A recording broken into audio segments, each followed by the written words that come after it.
Tatlong paraan para gastusin yung pera mo.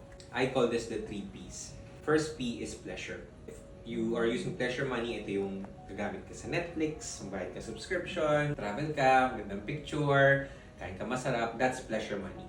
Short-term happiness. Yung iba naman, they use their money for profit money. Yung pera, ginagawa nila, pinapasok nila sa investment, nagbibuild sila ng business, nag-hire sila ng mga tao, panggastos para kumita pa sila. Kaya siya profit money kasi you're putting out money to get more money. But the third one, and the most important money, is what I call purpose money. You use your money for the biggest purpose of all, which is to invest in yourself and to take care of yourself. So pag purpose money yan, you're using money para sa'yo.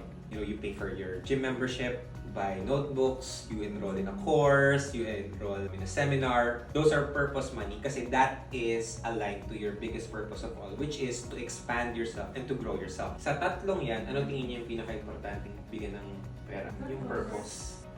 Pag yun ang ginawa mo, mas mabilis yung pag-expand ng pera mo para may panggastos ka sa profit saka sa pleasure. Sabi nga ni Jim Rohn, work hard on your job, but work harder on yourself. Pag tinrabaho mo yung sarili mo, basic na lang yun.